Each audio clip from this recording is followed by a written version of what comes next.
દક્ષિણ ગુજરાતમાં બાકી રહેલા વીજ બિલોની વસૂલાત ઝડપી બનાવવા માટે દક્ષિણ ગુજરાત વીજ કંપની લિમિટેડ દ્વારા આગામી 17 અને 18 માર્ચ 2026ના રોજ મેગા ડિસ્કનેક્શન ડ્રાઈવનું આયોજન કરવામાં આવ્યું હતું।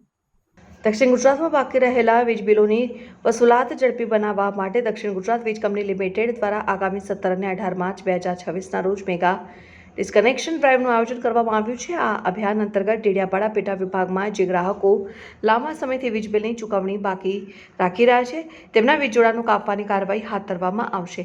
કંપની દ્વારા જણાવ્યા મુજબ દક્ષિણ ગુજરાત વિસ્તારમાં આવેલી તમામ પેટા વિભાગીય કચેરીઓને આ અભિયાન માટે સક્રિય કરવામાં આવી છે। 2 દિવસ સુધી ચાલનારી આ કાર્યવાહી દરમિયાન વીજ બિલ બાકી ધરાવતા ગ્રાહકોની યાદીને આધારે સ્થળ ઉપર જઈ વીજ જોડાણો કાપવાની પ્રક્રિયા કરવામાં આવશે। ડેડિયાપાડા પેટા વિભાગીય નાયબ ઇજનેર શ્રી DS પાંડે દ્વારા તમામ ગ્રાહકોને અનુરોધ કરવામાં આવ્યો છે કે તેઓ પોતાનું બાકી રહેલું વીજ બિલ તાત્કાલિક અને સંપૂર્ણ ભરપાઈ કરી દે। જો ગ્રાહકો સમયસર બિલ ચૂકવી દેશે તો વીજ જોડાણ કપાવવાની કાર્યવાહીથી બચી શકશે।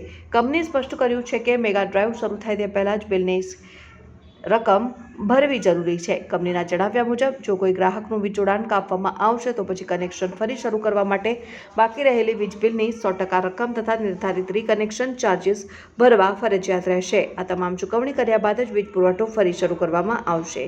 વિડીયો જર્નાલિસ્ટ સજ્જન વસાવા સાથે સત્યા ટીવી ન્યૂઝ ડેડિયાપાડા। મારું નામ DS પાંડે, અહીંયા ડેડિયાપાડા ડીજીવીસીએલ કચેરીમાં નાયબ ઇજનેર તરીકે કાર્યરત છું।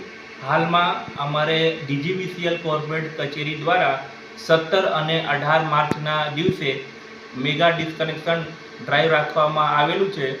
જે પણ વીજ ગ્રાહકોના લાઇટ બિલ બાકી હશે એ અભિયાનમાં નિયમ મુજબ જે પણ વીજ બિલ બાકી હશે એ ગ્રાહકોના વીજ કનેક્શન ડિસ્કનેક્ટ કરવામાં આવશે, જેથી ડેડિયાપાડા સબ ડિવિઝન અંતર્ગત આવેલા જે પણ વીજ ગ્રાહકો જેમનું લાઇટ બિલ બાકી હોય એ સમયસર 17 તારીખ પહેલાં ભરી દેવા વિનંતી, જેથી અમે એમનું કનેક્શન બંધ કરવા નહીં પડે। ધન્યવાદ।